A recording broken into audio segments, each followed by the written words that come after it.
Hi, Allison. I'm Uh, early, huh? Hi, good morning, Nikki. Yeah. Well, I'm be listening in. This will be really interesting. Yeah, thanks for joining. Oh, yeah, absolutely. Any way I can provide any support or just to be informed. Uh, Yeah. the community of incarcerated individuals is one I think that is, they're still community members, and I'm always interested in how we can just be a part. So thank you.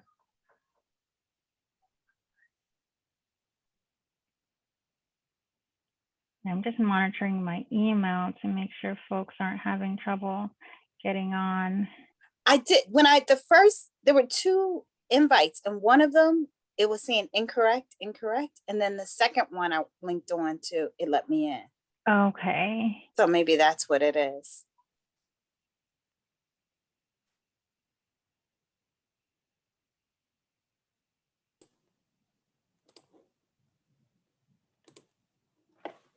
Hey, Allison. Good morning. Hi, good morning.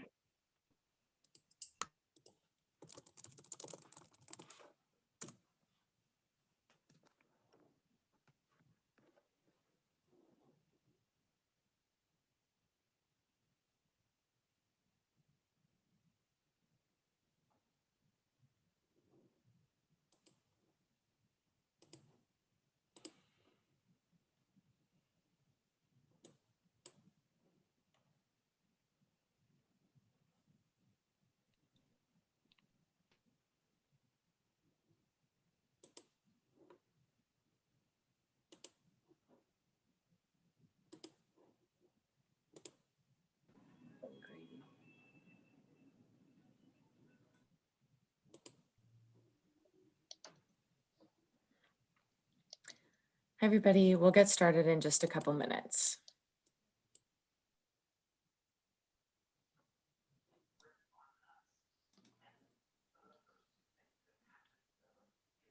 Morning. Hi, good morning. Welcome. Thank you. Great to see some of our colleagues from behavioral health here. Welcome, welcome.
Allison, did you want me to kick it off or do you want to kick off? I know Edeline was going to do our intro, but we're very excited that she's getting vaccinated this morning. So that's why she's not here. I'll let you kick it off, Chloe. Okay, sounds good. Well, thanks so much to everybody for joining this meeting. This is kind of a call out meeting, our first meeting to really dive into what it would look like to improve the food environment in Prince George's County correctional facilities. We're going to later in the agenda do a round robin that will allow for more thorough introductions. But for now, if folks can please just introduce yourselves in the chat, just write your name, your organization or the agency you're with, and your preferred pronouns.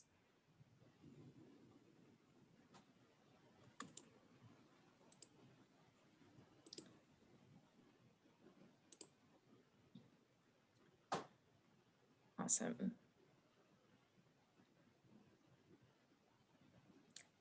Great, thanks everyone.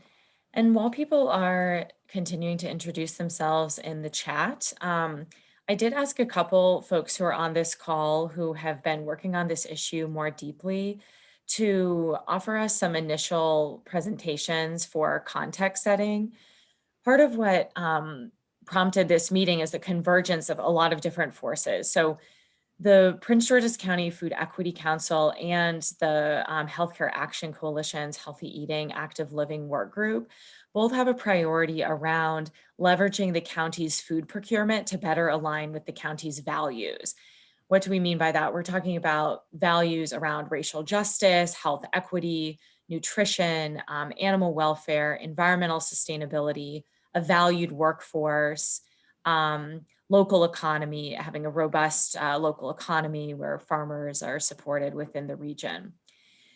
So we've been working between those entities with different agencies within Prince George's County government to try to get a pilot program off the ground.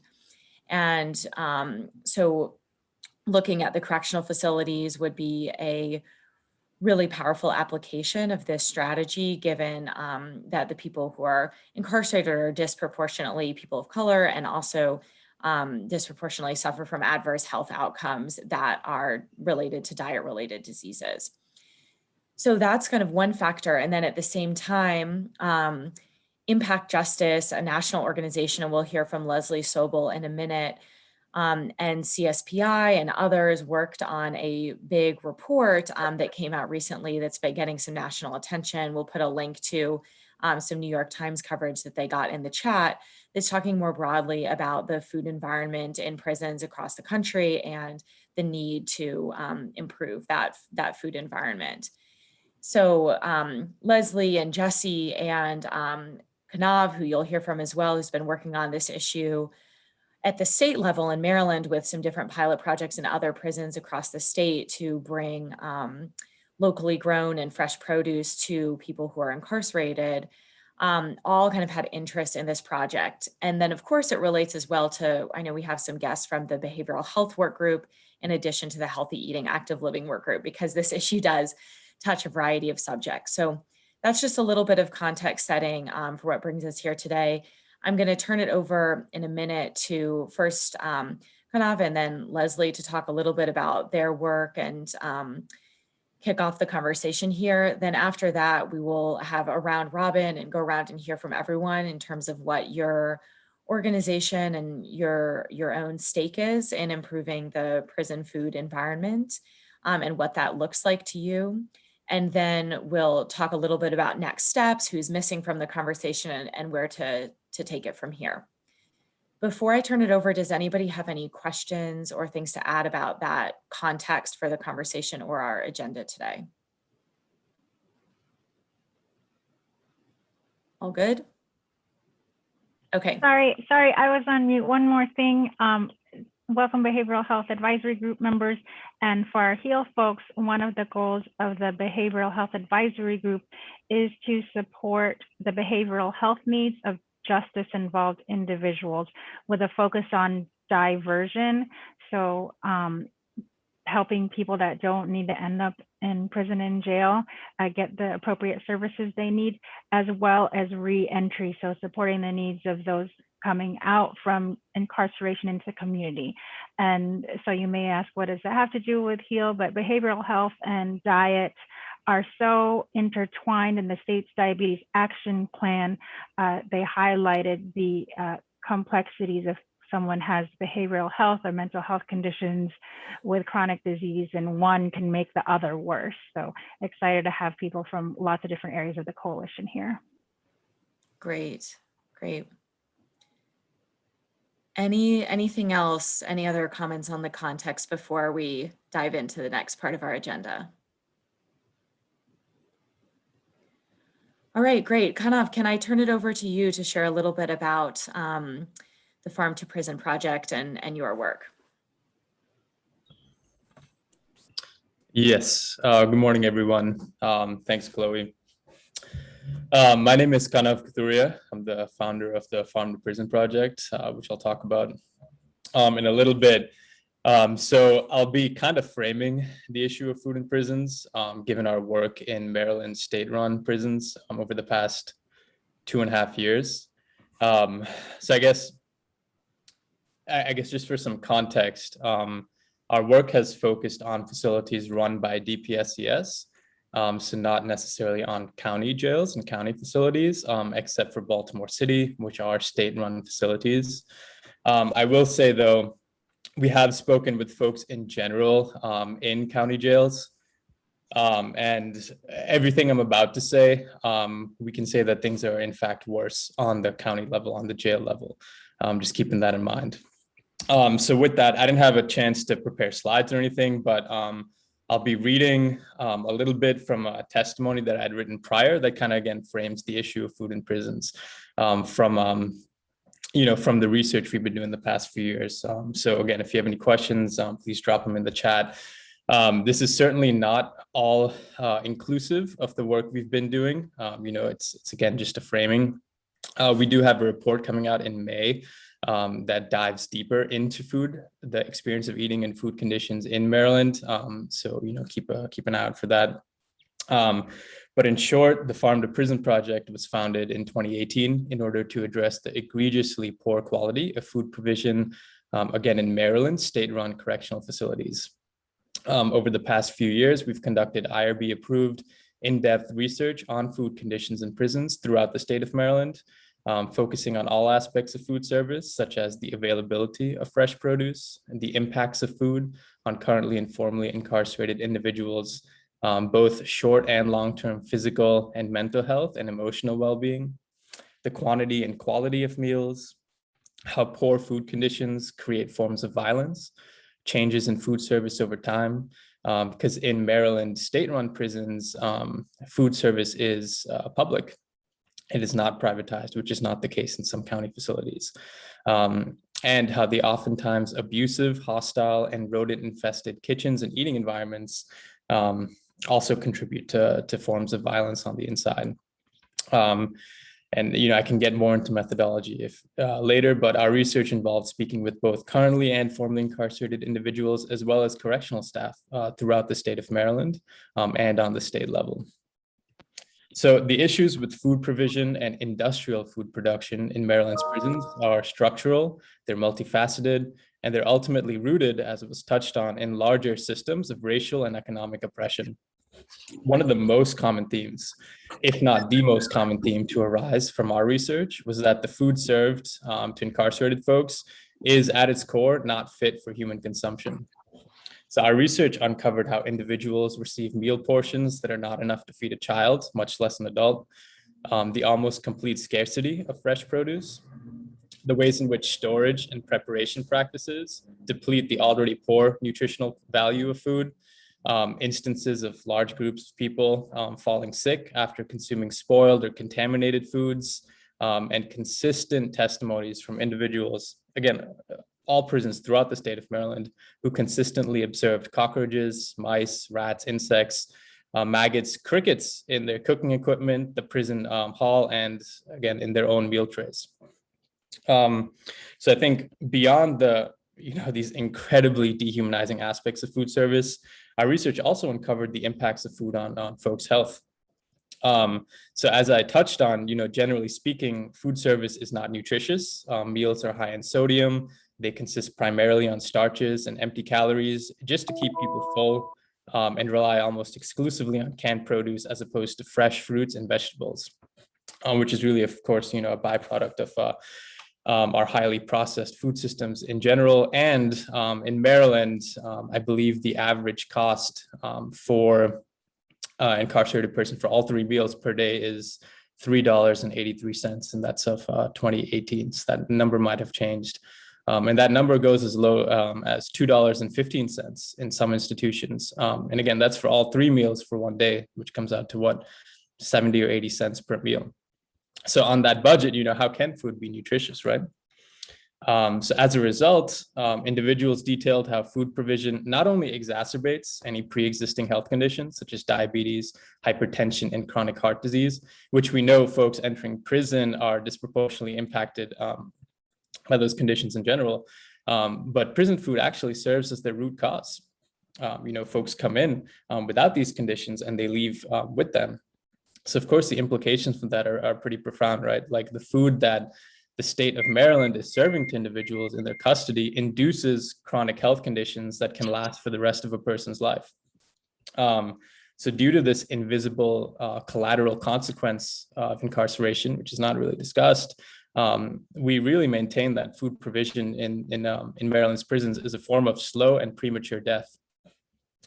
Furthermore, as the average length of stay, which is state language, at a DPSCS run facility is about 7 years, the implications of such long-term impacts on health extend far beyond the walls of prison to communities where formerly incarcerated people return, many of whom are again deprived access to fresh produce due to the material conditions of food apartheid. So in sum, food provision in prisons, constitutes a public health and human rights crisis at its core. Instead of serving as a source of nourishment, food is weaponized as a form of control and dehumanization, a tool of violence, and ultimately a means to cut short a person's life. So truly improving food service in prison must necessarily include a complete overhaul of the ideologies, material conditions, food systems, policies and procedures, and nutritional guidelines currently shaping the experience of eating in confinement. And at the Farm to Prison Project, we maintain, as well as interrogating the larger oppressive role of prison in our society as well. So I'll stop there. Again, that's just a brief framing of our work, as well as what it actually means to eat in confinement. And I'm hoping that really sets the stage for, if we're thinking about solutions and next steps, just what the actual scope of this issue should be. And again, I'll post my email in the chat, as well as our website if folks want to learn more. I was happy to talk more too, but I will pause here. Great, thanks so much, Kanav. And we will leave some time for specific questions for both Kanav and Leslie after Leslie shares a little bit too. So Leslie, can I turn it over to you? Sure, thank you, Chloe. Good morning, everyone. So I'm Leslie Sobel. I work with Impact Justice, the Food in Prison Project. And Impact Justice is a national innovation and research center working towards a more restorative and humane justice system. The Food in Prison Project started in 2018, and it was really formed to take a look at this issue that really doesn't get a lot of attention, which is food in prison. And obviously this, food affects everyone, and it especially affects folks who are incarcerated. We started our research with a deep look into the state of food conditions nationally, and we conducted a survey with formerly incarcerated folks from around the country to ask about the eating experience. We got about 250 responses from like 45 states or so. We also got another 250 responses from the loved ones of currently incarcerated people from around the country. We did formal interviews with formerly incarcerated folks. We spoke with corrections staff and leadership at a variety of agencies and facilities around the country. We spoke with correctional dietitians, other experts in, prison food law, some correctional medical folks.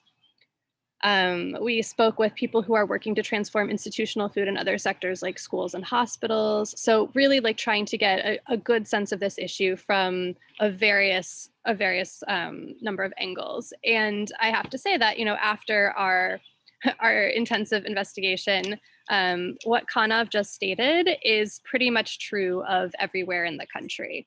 So the situation in Maryland, the conditions and the context that Kanav was just describing are, very much applicable to every state, every jurisdiction.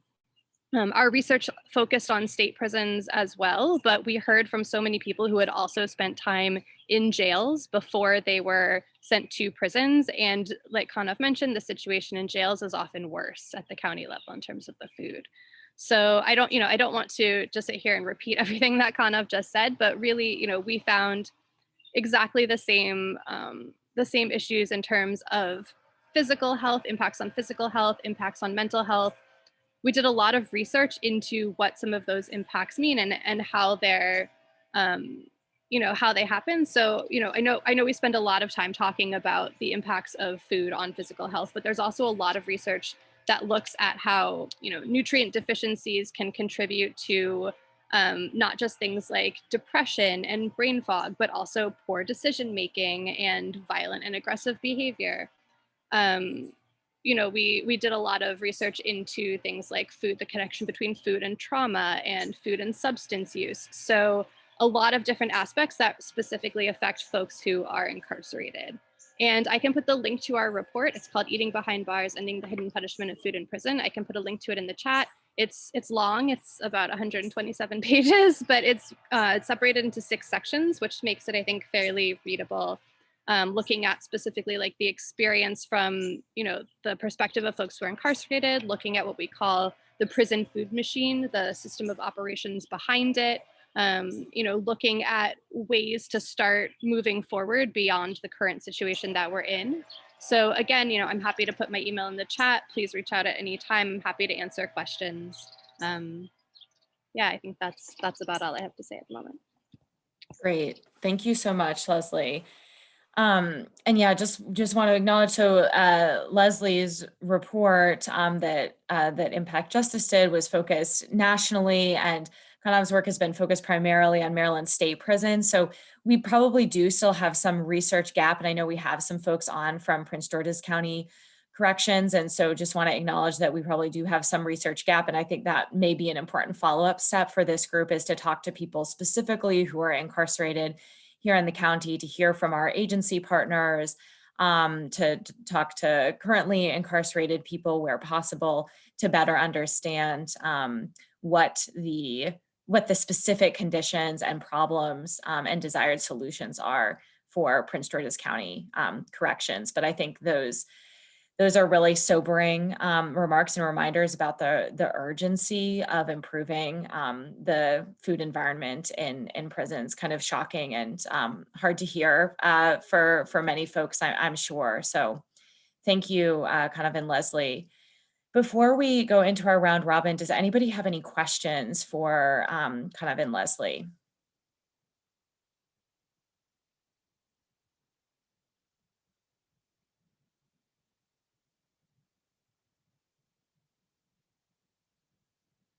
All right, well, if any questions come up, we can address those in the next part of the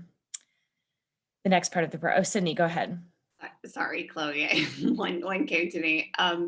So Kanav and Leslie, I know, Kanav, this may not apply so much to your research because it sounds like the state prisons are kind of self-operating as far as the food services go, but I'm wondering what differences, if any significant differences have been found in, I guess, prisons and jails that are self-operating as far as their food service goes versus privatized. Yeah, Leslie, I'll start. You can talk more on the national level too. So food service in Maryland, in Baltimore facilities, used to be privately run by Trinity, and then for a brief period of time by Crystal. So the conversation around we found food in prison tends to focus on a national level around the specific instances of violence conducted by private food service providers and how they comprise, a significant chunk of the prison industrial complex. I will say though that I would say things were worse under Trinity and Crystal. And especially in 2015, there was, a lot of things came to light with the contracts that Trinity was operating Baltimore prisons under. So it was a result of that mismanagement that Baltimore City went public. But I will say, I think a lot of times what we've seen is people point to privatization as the problem. And then when things switch to public, people are like, okay, things are fine. Everything I've just said in my talk is because this research was conducted in the past 2 years. This is a result of the public institutions. So it's almost like things are like rock bottom, when things are privatized, and they're just a little bit better when they're public. But ultimately, this speaks to the larger climate of disposability that really govern the logics of prison themselves. And I guess the last thing I'll say is that commissary services in the state of Maryland, across the state in DPSCS run institutions are still privatized by Keefe Group. And the parent company of Keefe Group is actually the same one that's the parent company of Trinity, which is HIG Capital, I believe. So when folks are faced with the choice, right, of like the abuses of one private corporation, you know, because food service on the correctional level is so consolidated, people mostly just swap out one service provider to another. You know, we've seen that nationally with Aramark as well. So I hope that answers your question. Thanks. And, you know, I did ask, and maybe one of our folks with corrections who's on this call can provide an update, but I did reach out to a couple folks from corrections to confirm that our correctional facilities are still contracted with Aramark. Is that, can folks on the call confirm that? We are still with Aramark. Okay, thank you, Guy. Good to know. And Keefe is our commissary person or company. Okay, great. Thanks for the update. So at this time, any other questions? All right. So at this time, I want to transition us into kind of a round robin discussion and just hear from folks. I put 3 questions in the chat. What drew you to this meeting? How does your role, whether it's for a county agency, at a nonprofit, a doctor, et cetera, relate to food in prisons? And then where would you personally like to see this group focus? After this, myself, and I'll probably ask for a couple volunteers to kind of help me consolidate some of this feedback and help shape this into kind of the direction that this group goes. If we need to create kind of smaller groups or subsets of the group, do additional research, et cetera. The purpose of this is really to guide our next steps for this whole group. So Sydney, can I put you on the spot to ask you to go first? Yeah, absolutely. So I'm Sydney Daigle. I work with the Institute for Public Health Innovation as a program manager there, and I serve as the director of the Prince George's County Food Equity Council. What drew me, I think, to this meeting is, as Chloe kind of mentioned earlier, some of the goals that we have for the Food Equity Council. So you know, we're focused on improving the food environment and food access for all of our county residents, particularly those who are most vulnerable.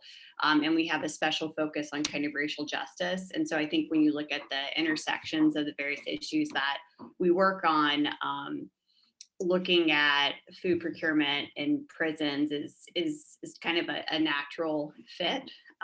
However, I you know, in our values-based procurement work so far, we've haven't necessarily found kind of the perfect direction to move forward in. I think we want to partner closely with the county agency to work on these initiatives. So I'm really excited that we're having this conversation today, in short.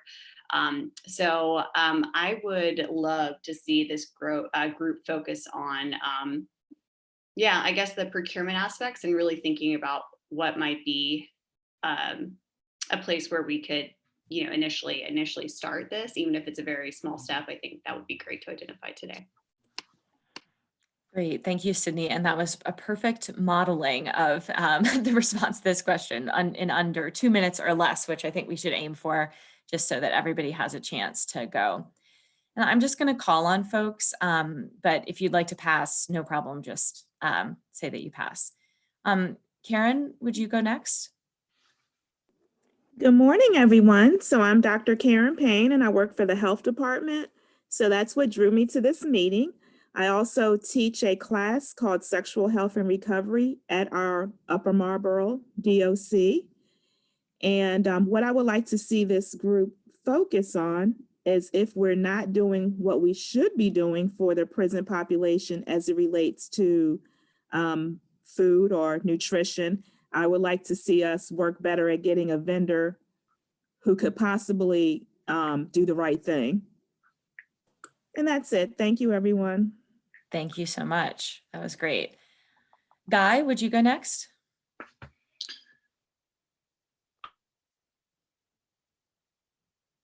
Oh, Guy, you just muted yourself.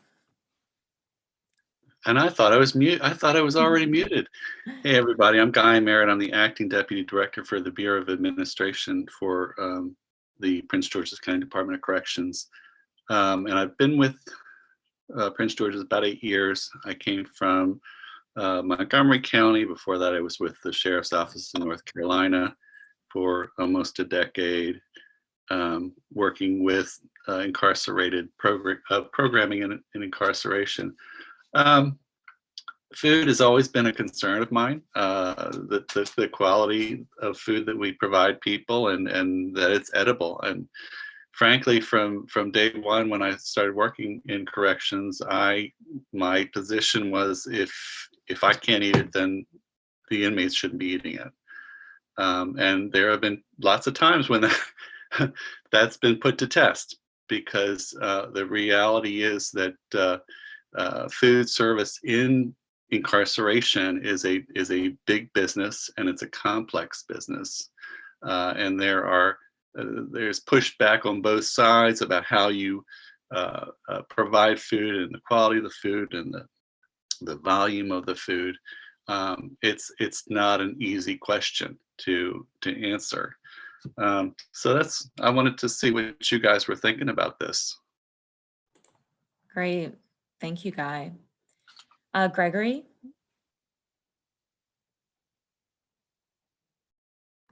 I have to unmute. Good morning, everyone. I'm Gregory Bairstop, and I work closely with Guy. He's my boss. He's a great boss, I have to say. I'm the acting chief of inmate services at the Prince George's County Department of Corrections, and this is I've only been acting since August, so I'm sort of walking into a lot of the details of this. What drew me to the meeting is I'm especially working probably since 2006 with corrections through the health department. I'm keenly aware of the connection of food and behavior with the inmates. And I'm, as someone who works with behavior and the behavioral health unit, I really see that, you really see when food quality declines, the behavior, the number of fights, the number of incidents escalates. And you can also, it puts not only the inmates at risk, but staff as well. And it's plain not healthy, and it's not healthy holistically. So that's what drew me. I think I described my role. The good thing about this role, and especially working with Guy, who's very open-minded, I feel like it's exciting because we can make, we're very open to make changes. And so I came to see what else I can learn, what other people are doing that we can do to improve what we're doing at the Department of Corrections. That's great, Gregory. Thank you so much for being here. Jessie? Hi, everyone. My name is Jessie Silverman. I'm a policy associate and registered dietitian at the Center for Science and the Public Interest. If you don't know us, we're a public health advocacy group based in DC, and we mainly work on food and nutrition policy issues at the federal, state, and local level. And in my role, I coordinate our advocacy to create healthier food environments in public places and institutions. And for the last over a year now, I have been leading a process to learn more about the food system in correctional facilities and work with other advocates and partners to come up with best practices and recommendations for policymakers and advocates and other stakeholders. And I've been fortunate to work with Kanav and Leslie on that. They participated in a work group that we facilitated throughout 2020, and we came up with some recommendations that we should be sharing publicly at some time this week. So I'll make sure that you all get access to that. And I know this is very last minute, but but Leslie and I will be participating in a webinar later today on the same topic, and I'll put the link in the chat in case folks happen to have time and are interested. So, so I come at this sort of from the lens of policy and thinking about how to extend some of the progress that's been made on creating healthier food environments in places like schools and work sites to the correctional facility food environment, knowing that there are unique considerations and a social justice aspect to the correctional facility work that's unique. And where I would like to see this group focus, I am constantly trying to push myself to center the perspectives of people who are most impacted by the problems and solutions that we work on. So I would push this group to start there. Thanks.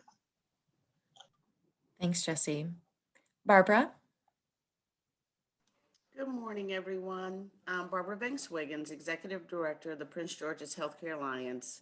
We provide care coordination and community health worker services for people experiencing vulnerabilities, and we address behavioral, clinical, and social determinants of health. We normally, we normally support those who are at risk for incarceration in addressing their social needs, such as food insecurities, prior to institutionalism or incarceration, or after they come out. So I was real interested in learning about this issue because, again, if we're serving those who are coming out of incarceration, we want to be able to know what they've experienced and hopefully able to provide better service, support, and understanding when we support them with getting their social needs met. As far as my role, as Guy knows, I would say, Guy, what do you need me to do? Other than that, I am here to learn. I don't know how I can help, but if Guy knows, then I'll support whatever I can do. Again, serving those who are at risk for incarceration or post is really what we specialize in. Wonderful. Thank you for being here, Barbara. Nikki? Hi, I am Nikki Ham. I am with Bowie State University. I'm the Associate Director for Clinical Counseling and Field Experience, just a long title to say I'm a helper for our mental health and counseling students as they do their clinical experience. And I so what drew me to this meeting was an invitation. On a personal note, I am the loved one of a person who was formerly incarcerated. And so I just know that, to me, that we're humans. And so any way I can support whenever I see this, is something that's a personal passion of mine. So when I saw that invitation, I said, absolutely. And so I guess so I share what role I do. Where would I personally like to see this group focus? I think already I picked it up and I said, this is great. And so as Bowie State, if there's any way that we can help with research and providing that support, actually Barbara and I were just talking about ways that I can connect you if it can't be me personally to make that connection. At Bowie State, I've already sent the report to a faculty member who's doing some research in this area. I am more than happy to do that. So, and thank you. This really makes me very excited to see us looking at all of our humans, because we all sometimes, don't always make the best choices.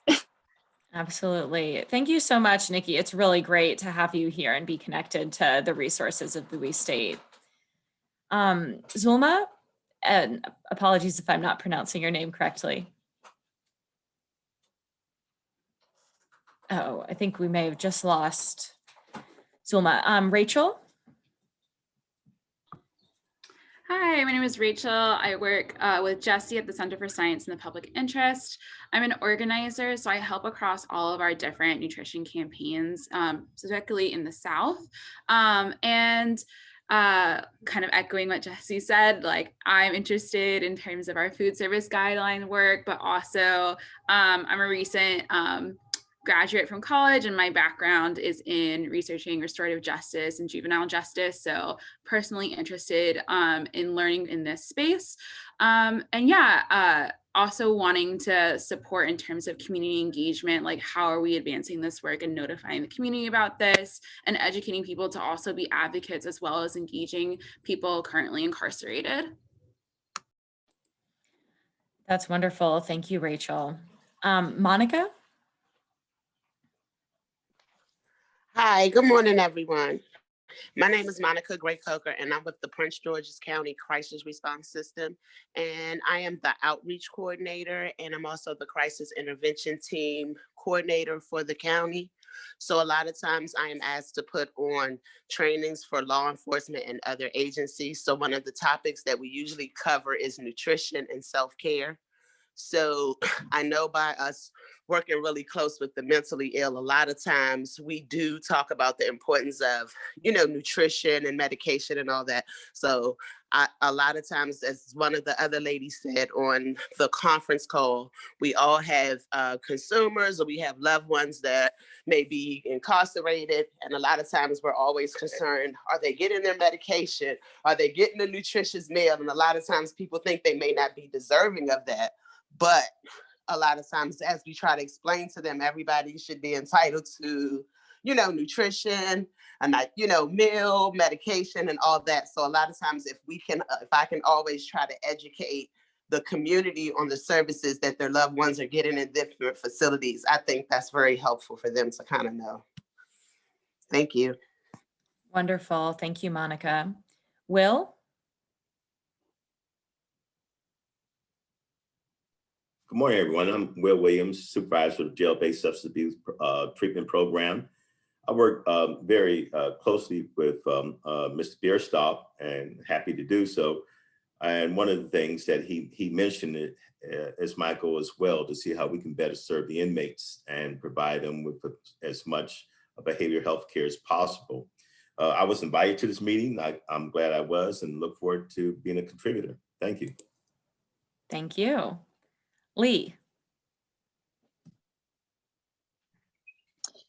Hi, everyone. My name is Lee Howe, and I work for DC Greens, a DC-based nonprofit focused on advancing food justice and health equity in the district. And I focus on school food primarily, and have been supporting DC public schools with adoption and implementation of the Good Food Purchasing Program, which is a values-based procurement program, and also do some community engagement initiatives around school food. And recently, Ronnie, who's also on this call, so hopefully he'll go next and sort of articulate better why we're here, but we've gotten interested in exploring DC Department of Corrections food services program, and starting to host some community conversations, especially with like returning citizens in the coming month, to get a better understanding of what's going on. And I was fortunate to be on a call with Chloe and Jesse yesterday, who let us know that you guys are a couple steps ahead of us. So we're excited to be a part of this call and inspired by the group of people that you all have brought together. But maybe Ronnie can go next, Chloe, and fill in anything I missed. Yeah, that would be great, Ronnie.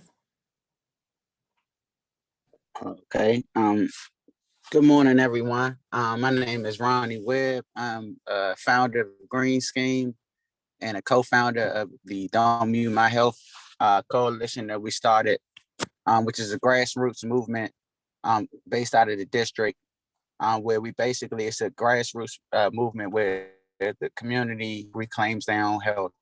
And so we prioritize, I want to say 8 priorities. The sugary bear, the school food is another, on and so on. And so these priorities, prison food is one of the priorities. The community really wants to speak about. So, you know, I've talked to Lee because we were doing a lot of work on the school food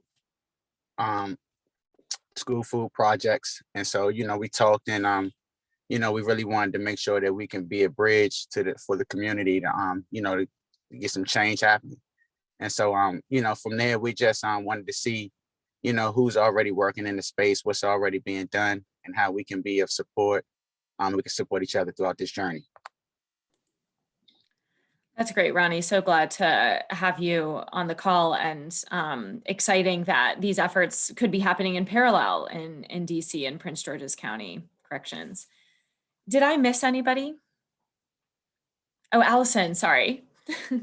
Hi, I know many of you, but not all of you. My name is Allison Mendoza Walters. I'm a health planner with the Prince George's Health Department. My role is to support this coalition, and this is exciting for me. My role is to help garner our coalition members and organizations to connect folks, to coalesce them to make change. So just for example, one of our other subcommittees is health and all policies, looking to see how health is integrated outside the health department. So Department of Corrections would definitely be an example of health and all policies. And we have people from that subcommittee who may want to be connected.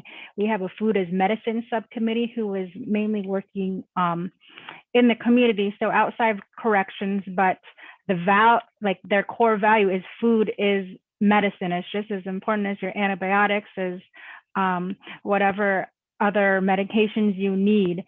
And I hear the connections of food as not even medicine, but basic human right. We have members from our behavioral health advisory group, Guy, Gregory, Barbara, and Nikki, and others. And our initiatives there are working to support the behavioral health needs of justice-involved individuals. So with a focus on as I mentioned, diversion before they get into the prison system, and as Barbara mentioned, upon re-entry. And so I'm here to help make connections among our different initiatives in the coalition to help connect organizers, researchers, subject matter experts, and see how you know, the separate committees can kind of work together and each enhance each other's efforts. So I'm happy to make those connections offline, and I love the connection of food and behavioral health, because healthy eating, active living is our subcommittee, behavioral health. So in terms of focus and in terms of stakeholders and resources, not in terms of funding, because I don't have any of that, but I know a couple people who may be able to, you know, come to convenings like this. I think we have a lot of momentum around behavioral health, healthy eating, and supporting our individuals who may be incarcerated sort of throughout that life cycle. So I don't know if that's a focus area, but if someone can somehow tie all those things together, I think we can sell this to a lot of folks to get a lot of interest. That's great, Allison. So glad that you're a part of this. Did I miss anybody else? All right, great. So I'd like to use just our last 10 minutes to reflect on some of the potential next steps and start to identify folks who would be willing to work on some of the pieces that we identified. So I'll try to guide the conversation a little bit, but if other folks heard things that sounded to you like action items and next steps, and you want to raise those and make sure they're captured, please, please do so. Just to kick us off, it sounds like an important place to start is to gather the perspective specifically of formerly incarcerated people who have been in Prince George's County Correctional Facility and potentially the Juvenile Detention Center as well. I'm wondering to that end, if we have anyone on the call. I know, Barbara, you mentioned that you work with some formerly incarcerated folks, I think others as well. that have some of those relationships that would be willing to make connections and see if those individuals would be willing to share their experience in some format. I don't know if we want to do kind of a panel discussion like Ronnie mentioned they're thinking of doing in DC, or if we want to do kind of one-on-one interviews and report back. I'll open the floor for discussion, but please, if you feel like you can offer any of those connections, let us know.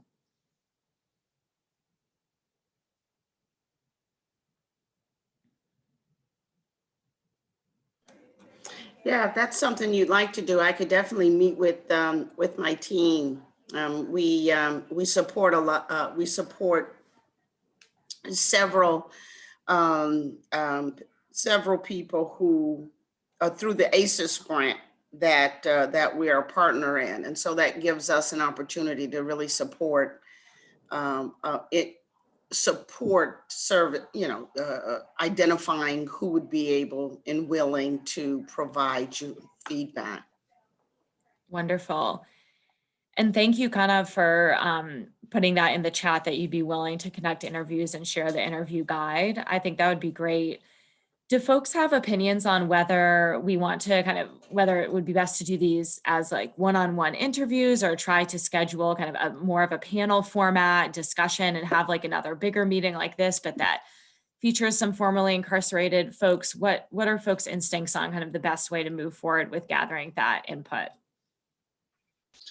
Let me ask a question. Are we, so in the county, we've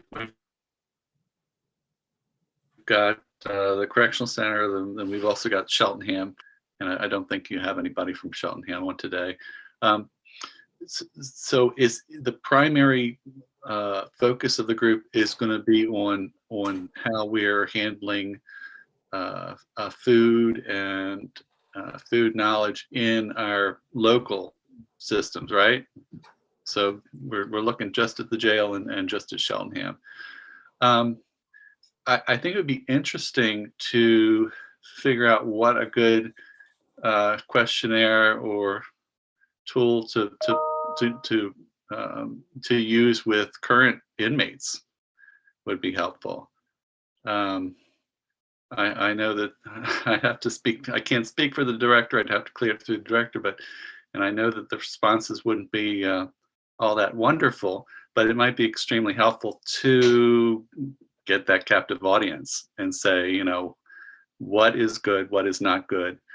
You know, as I said, it's a really complex topic, and there's a lot of things that drive, you know, food delivery. But on top of just food delivery, I think what I'd really like to see are ways that we might be able to get the community to reach in and help us, maybe not just with how we provide better food, but also how to educate the individuals that are in the jail about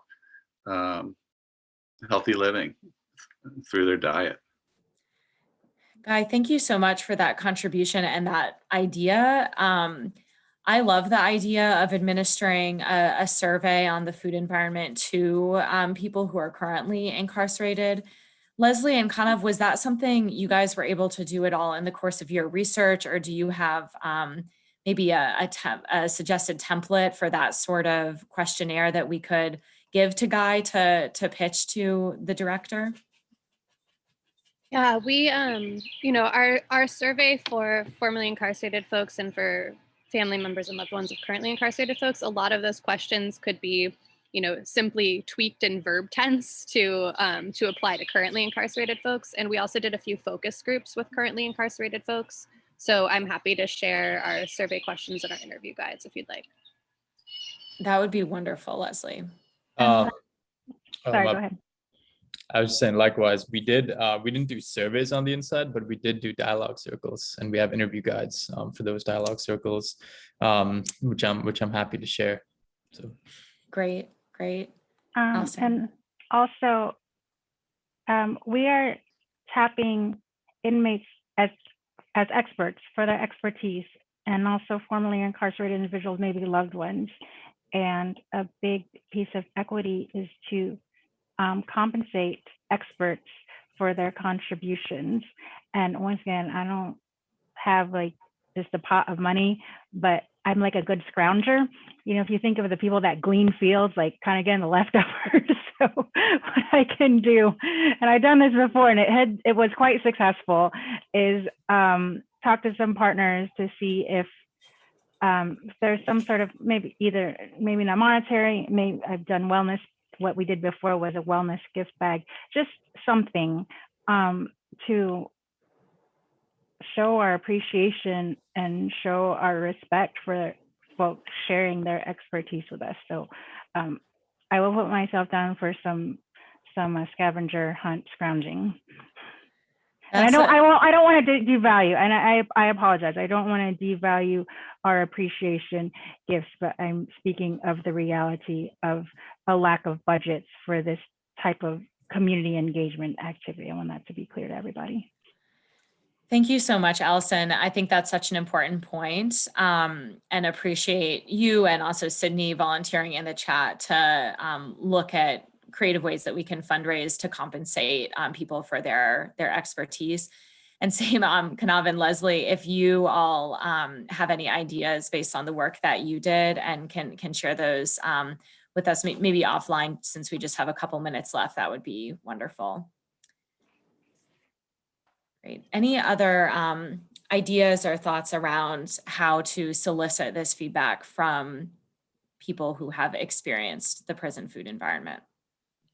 This is Ronnie. One of the things that I think that me and Lee are sort of leading to is really creating a community that really wants to engage. So I think what we've been identifying is a lot of people who were formerly incarcerated or who have been in and out recently, came recently back into the community. We're seeing that certain people connect on their health journey throughout those transitions, and those are the folks that are excited, who want to speak out. It's a lot of people that we've noticed who, you know, just aside from food, on an entrepreneurship side, turn to want to be personal trainers, really start taking care of their bodies and see the difference. But what we want them to, I think, sort of speak on more is the impact of not having good, healthy foods, and how that is impacting their reentry back into the community. So we'll be willing, and that's why I say I think some conversations, but not just conversations, creating a community where it's giving people a safe space to really just talk about that.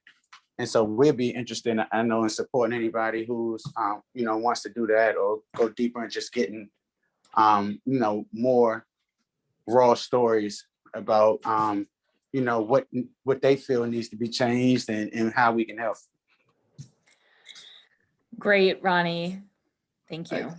I like to also thank Ronnie for what you're doing, especially with the vegetation in the city, because I feel like I'm dealing more and more with the food every day, especially around inmates who are because of their religious diets. So I'm constantly getting people to look at allergies and if they're Jewish and identify themselves as Jewish. I had one guy this morning, we were able to get him his kosher diet, but a lot of inmates are also requesting religion changes just to get certain types of food. And so that's another aspect. And again, it speaks to Ronnie's point about the vegetation. They're you know, saying that they want halal meal because they want the vegetables, they want the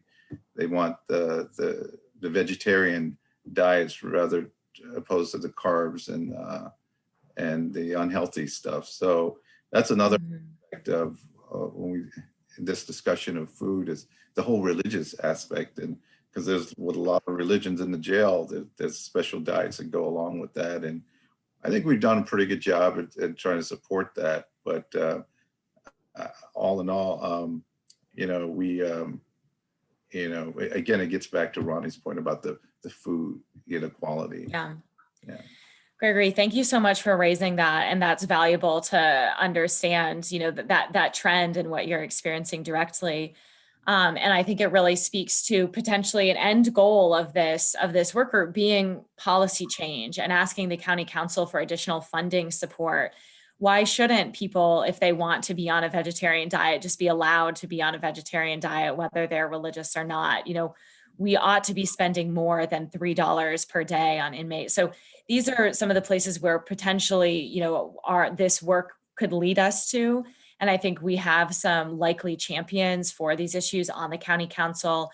I think as a first step, just knowing that we're at the end of our time today,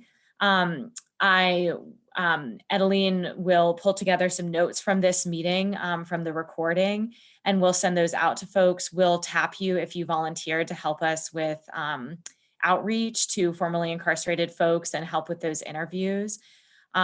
So we will work on that as a next step, and then reconvene this group probably at our next meeting in a month to keep the conversation going. And I'll tap a smaller number of folks from this group if you're interested in being part of kind of a leadership committee to help guide this group and work a little bit more intensively on this project. Please let me know, and we'll probably have an interim meeting to help figure out the survey questions and technique for disseminating them. So that's what I have for final steps. Sorry that we were a little bit rushed today, but really appreciate everybody who turned out for this meeting and everybody's interest here. So thank you so much, and hopefully talk to folks soon. Chloe, are you going to be the direct contact for the group? Great job.